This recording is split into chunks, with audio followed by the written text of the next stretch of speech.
Hey everybody, Victor Connector here.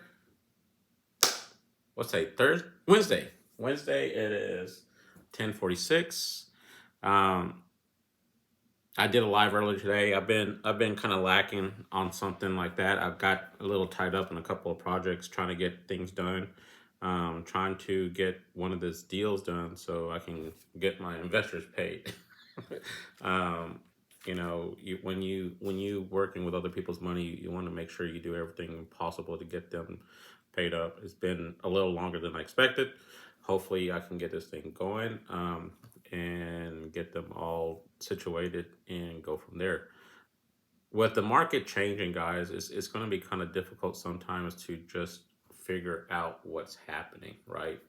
Um, but you plan for the worst and hope for the best. And whenever you do something, try to go and communicate as much as you can to them as well. Um, there's been communications. It's just trying to do something better. Also, what's up, Sergio?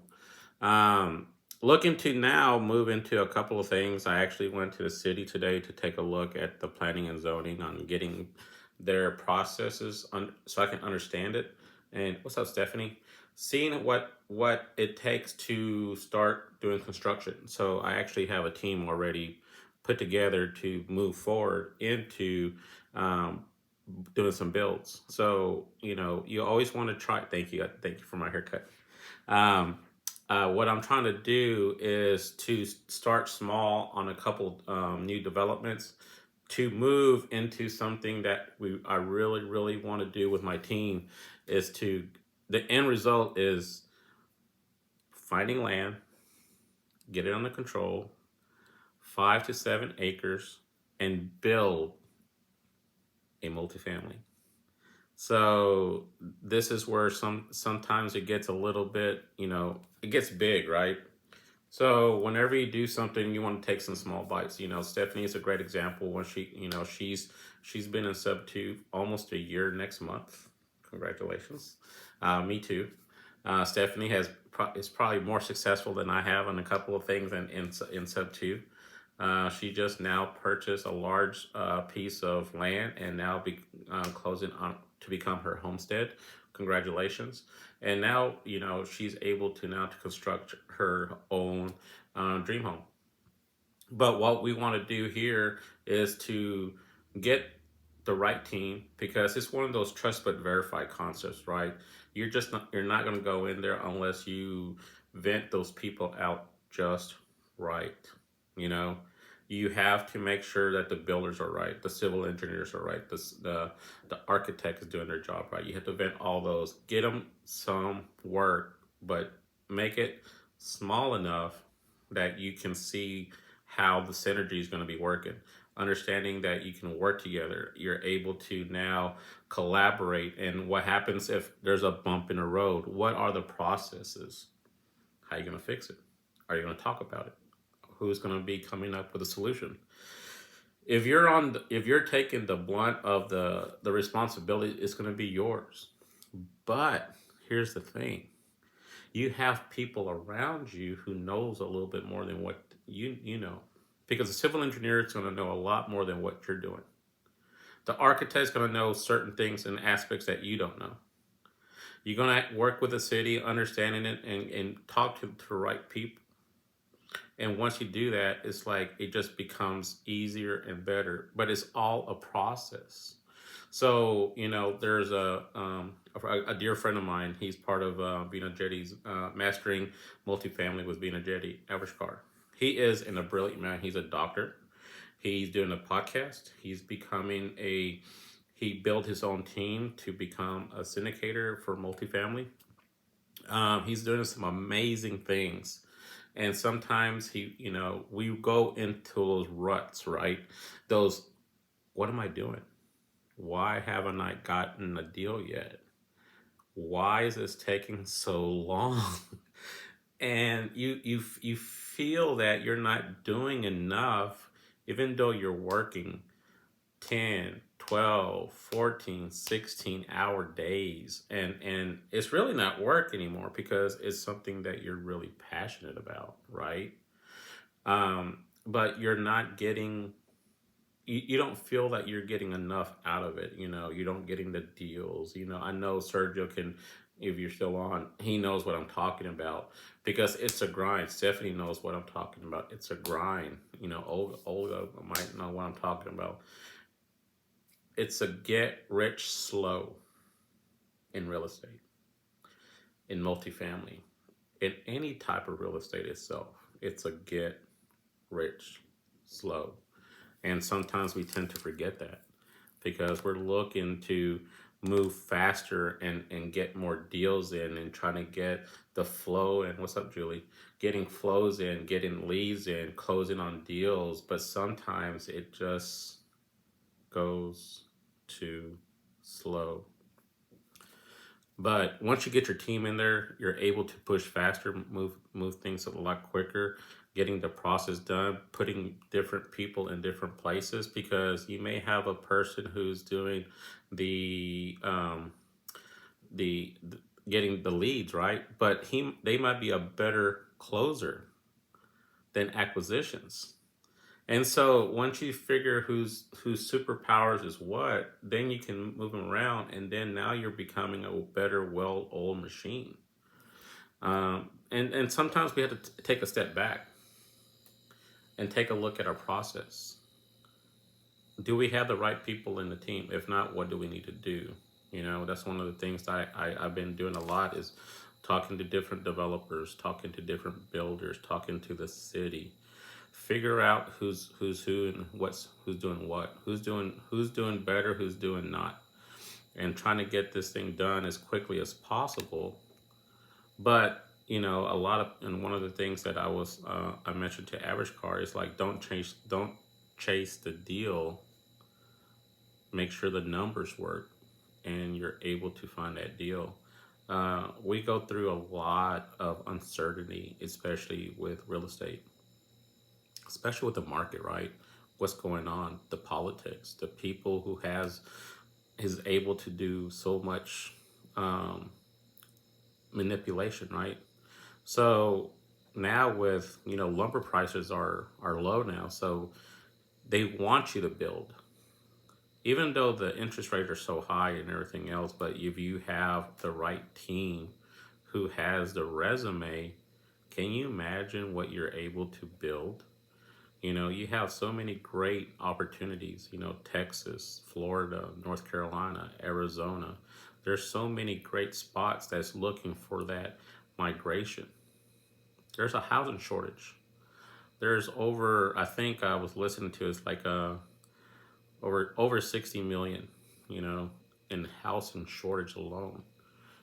Texas is coming in with, a whole bunch of businesses coming in. You got Tesla, you got SpaceX, you got Elon's is building a facility helping the city of Austin.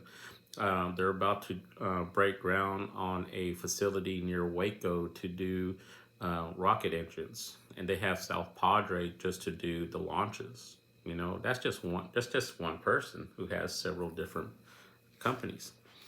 That's not including, what's up, Nancy? That's not including Amazon, Apple, Facebook. Universal's coming to Plano, Texas. It's crazy, guys. It's like we have all of this influx of companies and everything else, and the only thing that's what's happening, we don't have enough. Even though Texas is large and everything else, but it's all compressed. But if you start looking at the outskirts of Dallas and Fort Worth, it's green. And that's where everything is moving. So one of the things that we're looking to do is getting outside that area. I live in Wiley. It's to the northeast side of Dallas. It's between Plano and Rockwall. We're in the middle, next to a lake. When I got here, we had a population of 12,000 people when I got here, many, many moons ago. And now we have a population of 60,000 plus, with a median income of $100,000, with a median housing of 475,000. We're pushing dirt. We're building communities. We're not building small communities. We're building like 100 plus houses in each community. starting at $500 to $700,000 for a home on a 3/4 of an acre lot, if sometimes even smaller, because they're trying to cram that stuff in, and they'll buy them left and right. There's houses in Frisco where Vina lives. It's on a 1/4 acre lot, and it's taking every single bit of it. And your neighbors, literally, you can reach out through the window and touch their window. Multi-million dollar homes, and they love it. They're okay with it. Zero lot. Less, you got an HOA who goes out there and mows their yard and everything else. But that's the new thing. It's like, depending what your flavor is, depending what you want. I love where I live. I enjoy where I'm at. What's up, too? But it's changing. Everything is changing. But changing for the best or changing for the worse. It all depends on where you're located at, right? But there's always opportunities right now. You know, everything is we feel that we're in a recession. We're on a down, right? We're on a downturn. And you know what everybody's saying? This is the best time. This is where you're going to be making money. The only thing you have to do is go out and take that risk to figure out what your next step is. To build, to hold, to do something.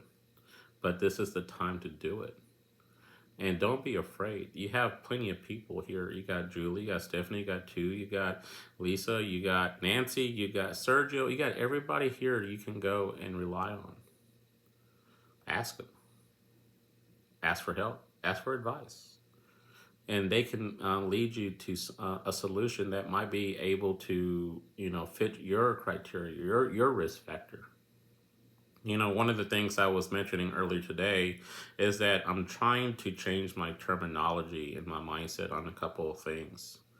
There's no longer, I have a problem. I have a challenge. By changing problem to challenge, it's amazing how that works out in your mindset. Because a challenge is giving you the opportunity to find a resolution, a remedy, a different way to look at things. You're able to problem solve something that you didn't really think about it. But it also opens up your mind, allowing you to figure, I can do it. Because the word problem has such a harsh meaning that when you hear problem, it's like a standstill. You're frozen. You're not able to think. You're not able to comprehend or step back and look at the bigger picture.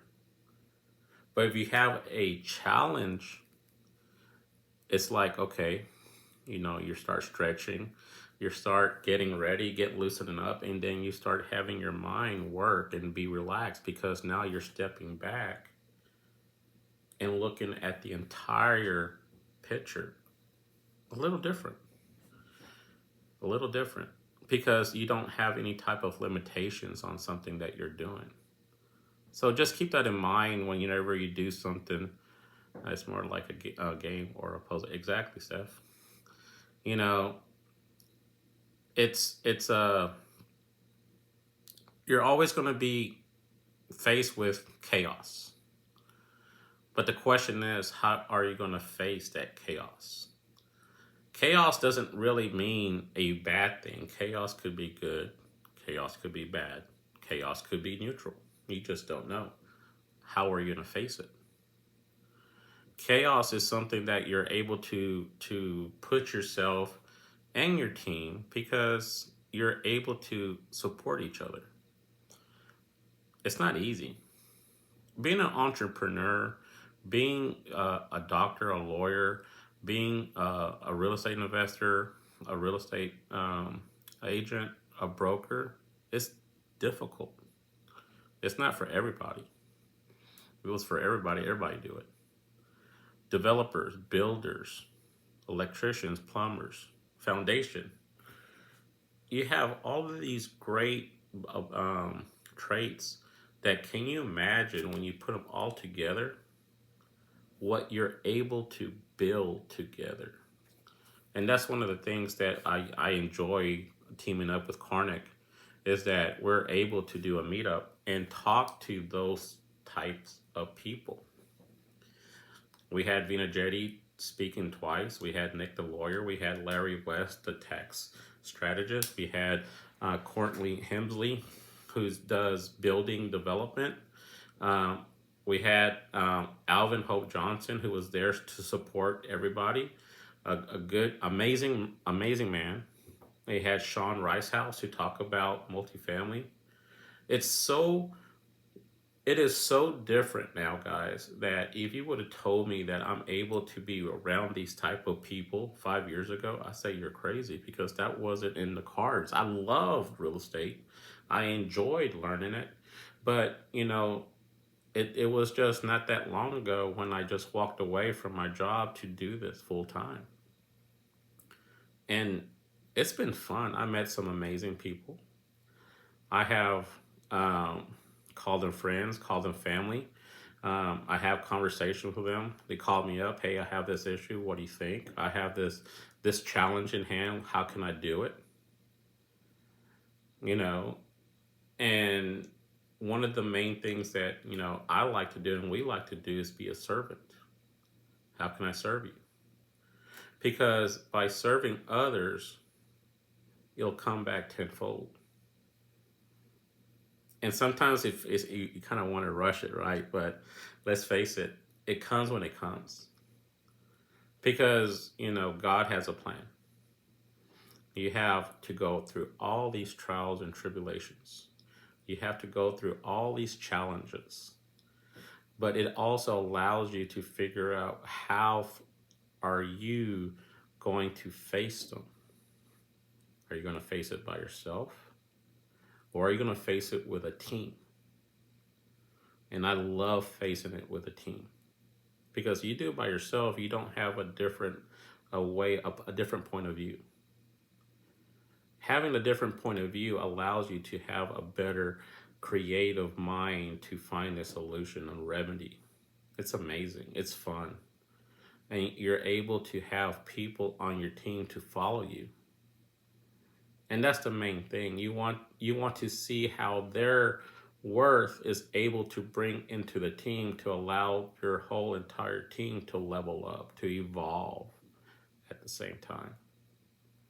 So, hey guys, thanks for listening. I want to cut it short. We did about almost 20 minutes. Thank you for spending some time with me. Please follow, share, and like. If you have any questions, please DM me. Give me a call. My number is in my profile. My email is too. If you have a topic that you want to talk about, please let me know. I will love for y'all to come up. Good night, Steph. And then let's go from there. We're here to help. I know life is not easy. Challenges are there every day.